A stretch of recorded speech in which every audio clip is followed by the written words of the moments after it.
Sing ditumpakin dong sama Habib. Kan biar dapat pahala. Orang yang embel-embelnya Habib.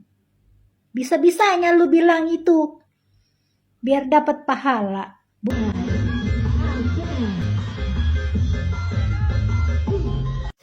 Astagfirullahalazim. Ya Allah ya Tuhanku, nak jadi apalah. Kenapa saya sangat percaya bahwa sistem pendidikan pesantren gagal total dan tidak pernah berhasil dalam mendidik manusia.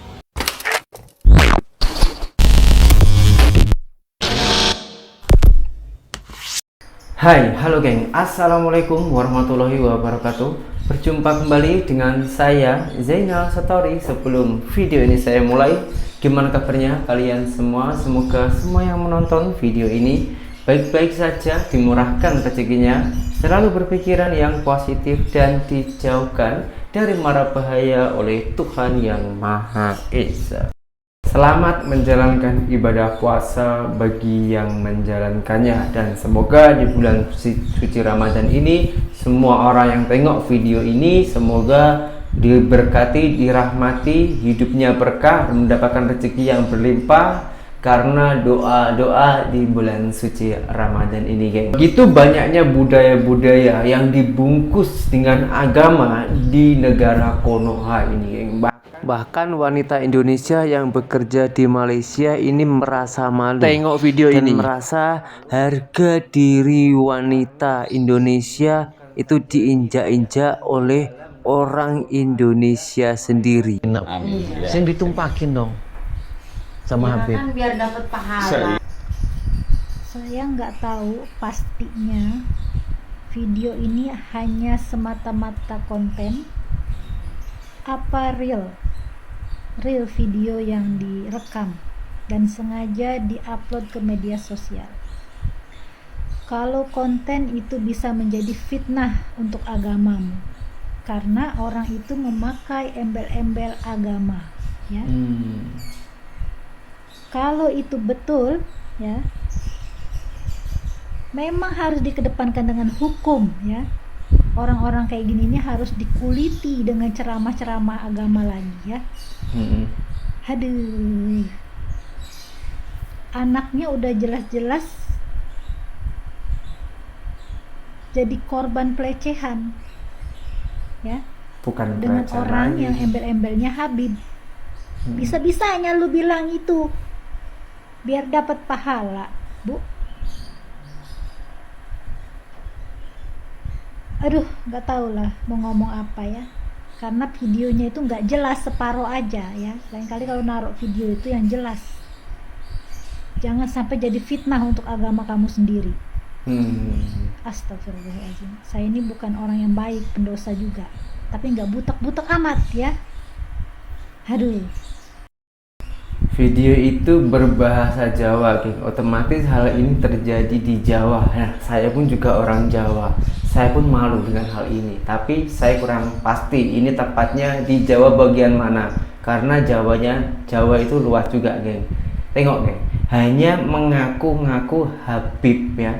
Mengaku Habib dan memberikan iming-iming pahala.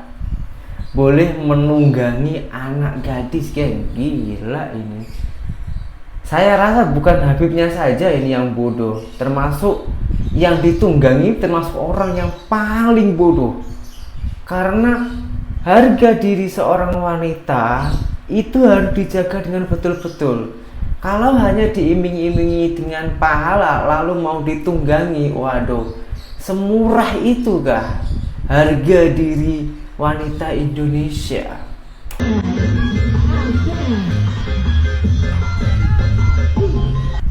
Astagfirullahalazim. Ya Allah ya Tuhanku, nak jadi apalah, sekarang, ya. Ini kalau aku stage nih, ya, berita seperti ini, ya, nanti banyaklah orang, ya, mengata aku mengaibkan negara sendiri, ya. Tapi cobalah lihat ini, ya, berita ini udah viral, ya. Sebelum aku stage, ya, aku viralkan berita ini udah viral dulu. Coba lihat, ya. Satu pengajian, ya, menampilkan pertunjukan, ya, nyanyian biduan dengan berpakaian seksi di satu acara pengajian. Sedih ya melihat agama dipermainkan seperti ini ya. Hah, ya Allah ya Tuhanku, nak jadi apa lah? Mana MUI, mana Jabatan Agama Islam Indonesia, mana? Hanya teringin viral, geng. Islam dipakai untuk mencari cuan. Kenapa saya katakan macam itu, geng? Sebab di situ ulama ataupun Islam yang betul tak mengajarkan hal-hal macam ini.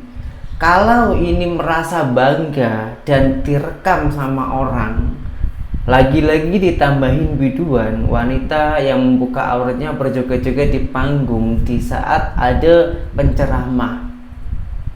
Banyak orang yang memuji-muji, dia itu merasa besar kepala lalu direkam, semakin viral, semakin mendapatkan cuan. Ustadznya ini semakin bangga. Kalau seperti ini, orang biasa pun boleh, tak payah menjadi ustadz. Kalau macam ini, menurut saya, orang menjual agama dengan membungkus nama ustadz. Dan ini, geng? Menjatuhkan nama baik ustadz di Indonesia. Karena kalau hal-hal macam ini selalu dibiarkan dan dibiarkan, maka orang-orang luar negara lainnya, bukan hanya orang Indonesia saja, itu pasti akan mengecam, bahkan mengira ustadz di Indonesia itu semuanya macam ini, sementara ini hanya segelintir saja. Maka dari itu, video-video macam ini harus kita perangi, harus kita sebarluaskan agar orang yang membuat video ataupun yang melakukan ini cepat sadar diri dan merasa malu, biar diperbaiki ke depannya, biar hal macam ini tak diulanginya lagi. Di video selanjutnya ini ada salah satu pemuda Indonesia. Pemuda Indonesia ini mengatakan jujur bahwa orang ataupun murid Indonesia yang mengejar pendidikan agama di pesantren yang harusnya lebih beradab dan beretika, malahan ini kebalikannya. Beliau mengatakan yang bersekolah mengejar pendidikan agama itu malah tak ada etikanya, yang setiap harinya pegangannya itu kitab Al-Quran, kitab-kitab lainnya, konon katanya tidak ada etika dan adabnya. Malahan yang bersekolah di university itu jauh lebih bagus dan beradab, geng. Apa maksud video abang ini, geng? Kita tengok dulu. Kenapa saya sangat percaya bahwa sistem pendidikan pesantren Puritan itu gagal total dan tidak pernah berhasil dalam mendidik manusia. Oke, sebelum saya lanjutkan videonya, saya harus beri disclaimer dulu bahwa pesantren yang saya maksud di dalam video ini adalah pesantren Puritan. Pesantren Puritan itu adalah pesantren yang hanya fokus mempelajari informasi dan ilmu pengetahuan yang hanya ada di bidang internal mereka. Mereka hanya fokus kitab kuning, kitab-kitab berbahasa Arab. Mereka tidak mau belajar informasi dan pengetahuan lain. Nah, pesantren yang seperti itu saya sebut dengan pesantren Puritan, ya. Pesantren-pesantren semacam itu saya meyakini gagal total di dalam mendidik adab dan etika para santrinya. Kenapa? Sejauh ini pengalaman yang saya lihat di media sosial, kita ambil contohnya saja ya, di media sosial. Kalangan pesantren, santri terutama, tidak semua, hanya sebagian oknum, segelintir oknum. Kalangan santri, mereka diajarkan adab dan etika kepada gurunya. Tapi begitu mereka dikritik, gurunya dikritik, pesantrennya dikritik, lembaganya dikritik, mereka seringkali tidak beradab dan tidak beretika di dalam merespon kritikan tersebut. Saya seringkali disebut gedabrus lah, disebut PA lah, dan lain sebagainya oleh santri. Nah, saya berpikir kalau memang mereka diajarkan adab, mereka seharusnya tidak seperti ini dalam merespon hal yang berbeda dengan mereka. Cara mereka merespon kritik, cara mereka merespon sesuatu hal yang berbeda dari pendapat mereka, itu sangat tidak etis dan tidak mencerminkan adab, tidak mencerminkan etika. Mereka koar-koar bahwa mereka paling mengerti adab, mereka koar-koar bahwa mereka paling mengerti etika, mereka koar-koar bahwa di pesantren mereka diajarkan adab dan etika. tapi cara mereka melawan, cara mereka merespon kritik itu tidak beradab sama sekali. Berbanding terbalik saat saya berdiskusi dengan orang-orang lulusan universitas, orang-orang lulusan kampus, orang-orang lulusan kuliah, orang-orang kuliahan lah ya. Saya berdebat dan berdiskusi dengan mereka. Mereka tahu caranya merespon kritik itu bagaimana. Mereka sangat paham cara merespon kritik itu seperti apa. Mereka tahu cara merespon argumen itu bagaimana. Ya, argumen dibalas argumen, kritikan dibalas kritikan, ya, statement dibalas statement. Dan cara mereka beradu argumen, beradu statement itu benar-benar beretika. Mereka tidak berbicara kasar, mereka tidak mencaci maki, mereka tidak menghujat, ya. Orang-orang ini tahu caranya berdiskusi dan berbeda pendapat. Tapi sebaliknya, orang-orang yang mengklaim dirinya belajar adab dan etika di pesantren, justru mereka tidak mengerti caranya beradu pendapat, berbeda argumen dengan etika.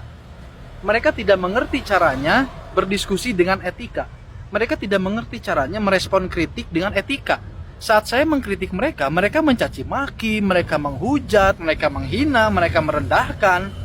Keluarga saya direndahkan, padahal keluarga saya tidak tahu apa-apa. Padepokan saya direndahkan, murid-murid saya direndahkan, ya. Padahal tidak ada kaitannya gitu loh.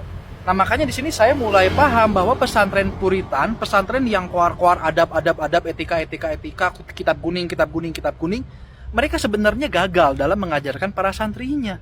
Buktinya, santrinya tidak siap dalam menerima kritikan. Buktinya, santrinya tidak siap dalam berbeda pendapat.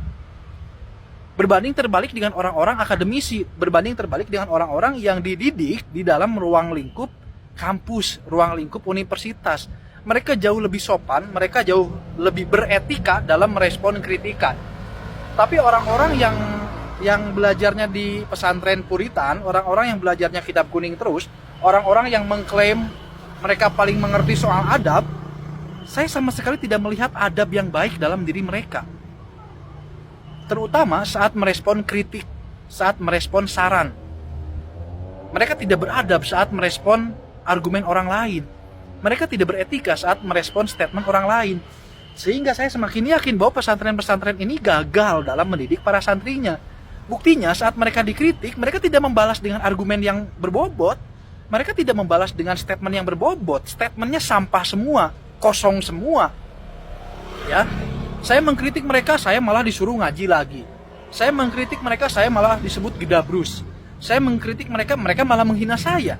Lah, ini kan kritikan. Bisa nggak sih merespon kritik dengan cara yang lebih elegan selain daripada menghina?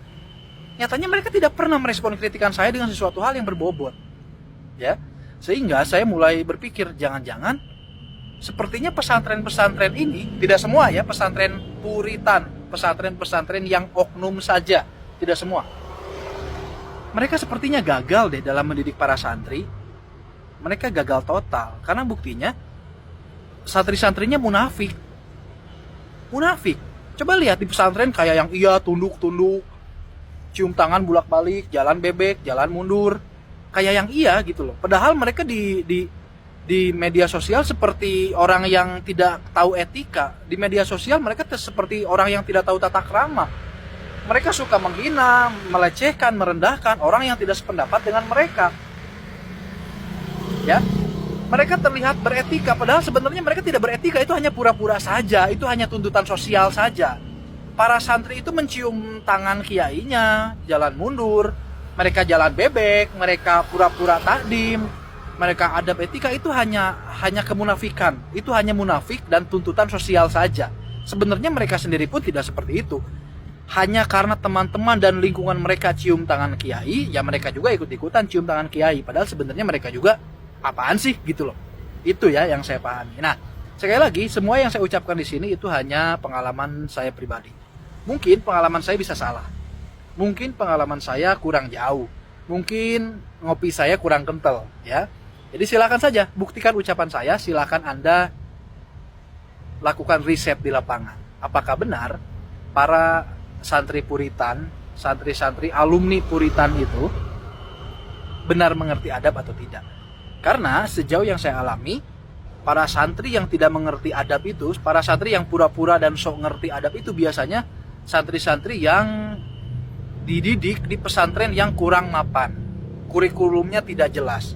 Ya, kalau santri-santri yang lulusan pesantren yang baik, yang jelas kurikulumnya, jelas pendidikannya, jelas gurunya, jelas metode belajarnya, tidak ada feodalisme di dalamnya, tidak ada ajaran-ajaran palsu di dalamnya, pesantren-pesantren yang dikelola dengan baik, di manage dengan baik, biasanya mereka santri-santrinya ya menjadi pribadi yang berguna, bermanfaat. Biasanya para santrinya itu apa ya? Kalau bahasa kita mah, santri-santrinya menjadi orang yang berguna. Santri-santrinya menjadi pribadi-pribadi yang bermanfaat bagi sesama. Tapi rata-rata santri-santri yang lulusan pesantren-pesantren yang kurang mapan, pesantren yang kurang siap di dalam mendidik manusia, biasanya hanya omong kosong belaka. Adab, padahal aslinya mereka nggak beradab, terutama dalam menyikapi orang yang berbeda pendapat dengan mereka. Mereka yang keluar-keluar soal agama, padahal sebenarnya mereka nggak ngerti agama. Ya, mereka yang keluar-keluar soal rezeki, buktinya mereka nggak bisa kerja tuh, mereka nggak punya skill apa-apa, mereka tidak punya kemampuan apapun. Ya, karena apa? Karena di pesantren mereka itu ya hanya membaca kitab kuning aja, mereka nggak diajarkan skill, tidak diajarkan pengetahuan-pengetahuan seperti manajemen. Mereka nggak ngerti apa itu teknologi dan lain sebagainya. Tapi sebaliknya, pesantren-pesantren yang pelajarannya baik, kurikulumnya jelas, biasanya santrinya juga berguna kok. Santrinya itu udah begitu santrinya lulus dari pesantren, ya mereka jadi orang yang ngerti teknologi, mereka melek teknologi, mereka mempunyai skill ya. Jadi saya tidak membahas semua pesantren ya. Saya hanya membahas pesantren Puritan. Pesantren Puritan itu adalah pesantren yang kuno, yang masih menerapkan ajaran-ajaran kuno, yang masih menerapkan ajaran-ajaran jadul yang sebenarnya sudah tidak kompeten, sudah tidak pas dan tidak cocok dipraktekkan saat ini. Contohnya, jalan bebek di depan guru, jalan mundur di depan guru, cium tangan guru bolak-balik, cium kaki guru bolak-balik. Itu sebenarnya sudah tidak pas dipraktekkan dan diterapkan di zaman sekarang, ya. Jadi yang saya maksud di dalam video ini adalah pesantren-pesantren jadul yang tidak mau update, yang tidak mau upgrade, yang tidak mau menerima perkembangan zaman, yang tidak mau menerima perkembangan ilmu pengetahuan, yang tidak mau menerima perkembangan sosial dan budaya. Kita hidup di tahun 2024, tapi pesantren-pesantren itu, oknum ya, tidak semua, pesantren-pesantren yang jadul itu, mereka masih menggunakan berbagai macam ilmu tahun 1400-an. Mereka masih menggunakan ilmu yang 500 tahun yang lalu, 1000 tahun yang lalu. Mereka masih menggunakan pakem-pakem dan metode jadul. Mereka masih menggunakan siasat-siasat kuno. Sehingga orang-orang yang dididik oleh pesantren-pesantren jadul ini, wajar mereka tidak mempunyai skill apapun. Wajar mereka tidak mengerti apapun.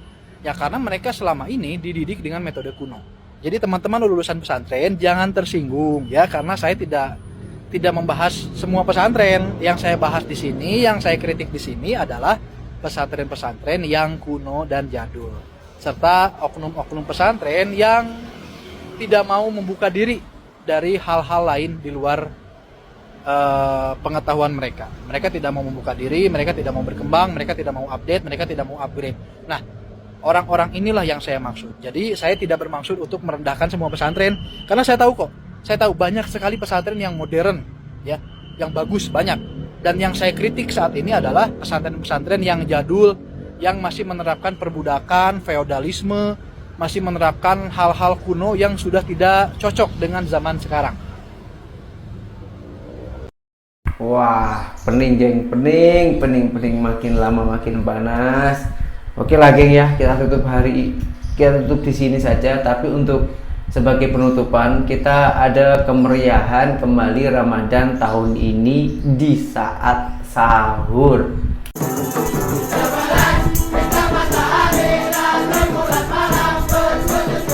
Wow, ada yang pakai bedak tebal macam pocong.